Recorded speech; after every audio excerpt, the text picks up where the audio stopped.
Hello, and welcome to Combat Sniper Volume 4. We can call this one Climbing the Hightower. These are just all these clips were in a match of Hightower that I was in. It wasn't as thorough as a beatdown as I had laid down when I was in Thunder Mountain, but still some good clips and some good things to show you, so let's get started. So we're going to start right off the bat here at the beginning of the match, because this is one where I actually went wire to wire, beginning to end, without dying, which is something that is hard enough to do on its own, but especially as a sniper when you're on the front line. I actually was able to do this twice consecutively, so I think this one was the first time it happened, and at the second round we played right after this one, it happened again where I went the entire round without dying, and of course after that the teams got scrambled and evened out a little bit.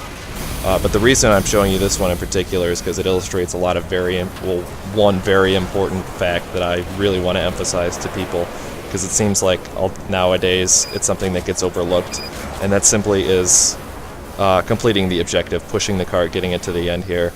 Because you'll notice I'm sort of running around, picking people off, doing some damage here and there, but for the most part, throughout the clip, I don't really get a lot of kills or a lot of destruction.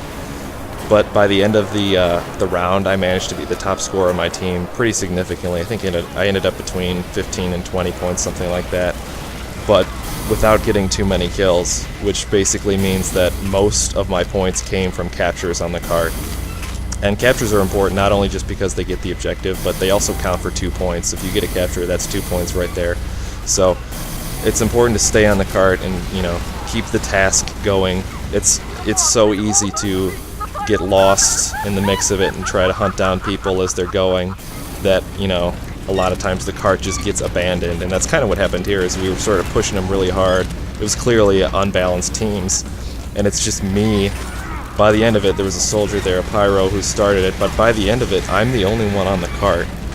So it's so easy for me just to get points to sit up here and just pick away, do whatever, but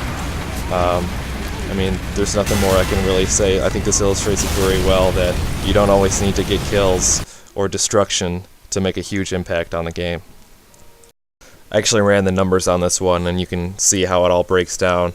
It really just emphasizes the importance of, keeping the objective in mind, because you can see those 4 captures got me more than twice as many points as everything else I did in that life, so just keeping the goal in mind, and ultimately that's, what you're striving for is winning anyway, so it's not about, getting the points and being showy, it's about winning the match, and you can see just how important it is, even from a points perspective. So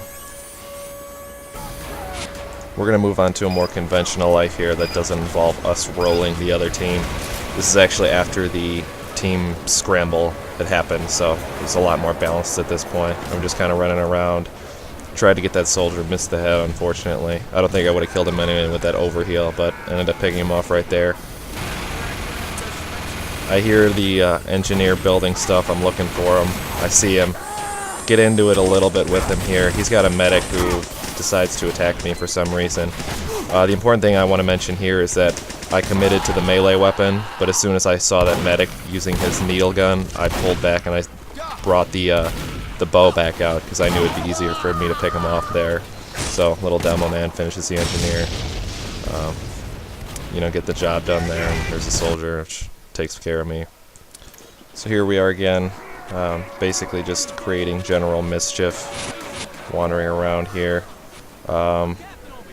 This is at the beginning of a match, so pyro coming at us. Of course he has the bright idea of coming at me in a straight line, so I can just grab his head.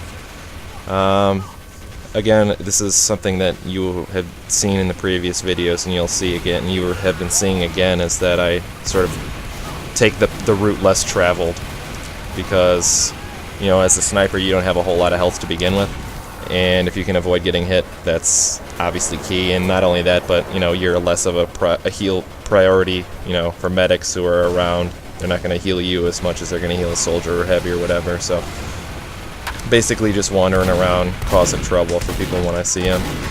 That sniper didn't see me, which is always nice. Freebie.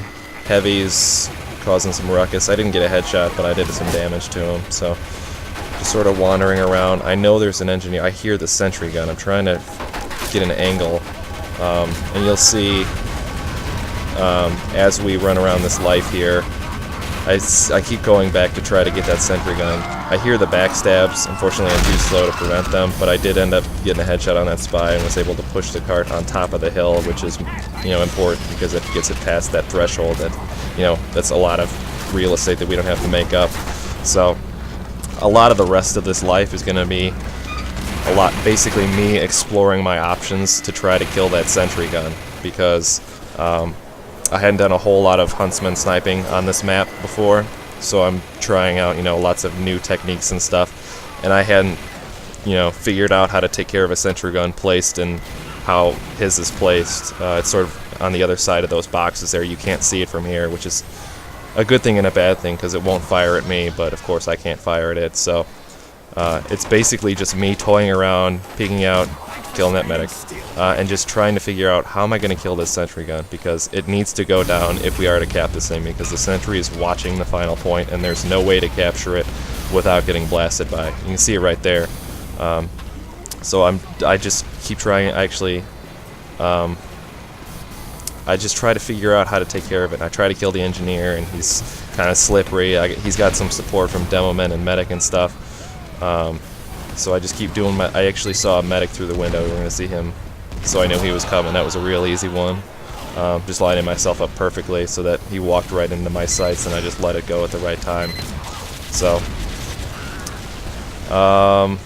like I said, we're just going to keep trying, keep doing things, killing some red team. Didn't see that heavy until it was too late. I got a headshot on him, left him real badly wounded, but he was able to win the day. And this life is shortly after. I don't remember if it's the very next life or if it's within a couple lives, but I know it's pretty much right after that last one we just saw. That's their bomb, so I need to figure out who's on there, take care of him, try to get real close. He didn't see me somehow, so I was able to get a headshot on him. You see that sentry gun is still there. It's level 3. And the nice thing about this video is I actually do find a way to take care of it. I mean, somehow that spy missed the backstab. I don't know how, but definitely one he should have gotten. He paid the price there. But anyway, this coupled with the video right before it sort of illustrates, trying some things, figuring out how to solve a problem, and you keep up with it, and eventually you'll find a solution. And the solution in this one is actually really funny, because they say necessity is the mother of invention, and you'll see here I'm going in for it. I know the engineer is there. Actually, that demo man sort of spooked me. Again, that spy missed the backstab. I don't know what his deal is, but so I remember that I can actually climb those boxes to get up there, so I know that I have some access to maybe getting the engineer first, and then figuring out, once he's dead, he won't be able to repair it, so I can take the sentry down here. So I keep trying at it. I know he's there. I see him. I was looking to defend the cart there, and I saw the Wrangler, so I know he's not paying attention, so I can take care of him right now. Kill him. I actually didn't mean to fall down here. I misjudged where I was, and thankfully, I instinctively pressed the crouch button, and it just so happened that the dispenser blocked the sentry gun from me. So, like they say, necessity is the mother of invention. That was a complete accident, and I was able to take care of the engineer and his sentry gun by myself, thanks to some dispenser placement. And for you engineers out there, hopefully that'll illustrate the importance of putting your dispenser in a place that won't block an important lane for your sentry gun. So I started this in the previous video, but I think I kind of like having this notion of a bonus clip where I'm playing another class, doing something like that. This one I'm going to call it Cloak and Dagger Public Service Announcement. I play a lot of Spy, so naturally I sort of have a disdain for the Cloak and Dagger in general, just because it's vastly inferior to all other Cloak watches. And there are reasons for that I won't get into right now, but here's a clip that'll really exemplify exactly why. Here we go. You can see clear across the map. I see the flickering. He's starting to lose cloak, so I'll just make my way over to him. I know he's got the cloak and dagger, so he's going to be hiding in a corner, and there it is, backstab.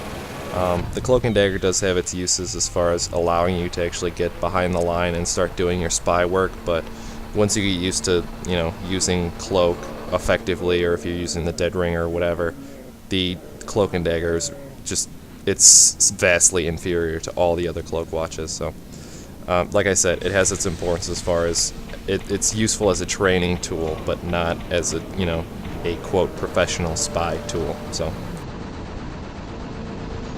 I want to thank you all again for watching and subscribing and liking the videos. It sort of gives me the encouragement to make more. So I think I've used all the clips that I have, at least from a sniper perspective, so I need to go out and make some more. Or if nothing else, I might have some spy stuff. So if you guys want me to put some spy stuff, let me know. Otherwise, I'll see you with the next sniper video.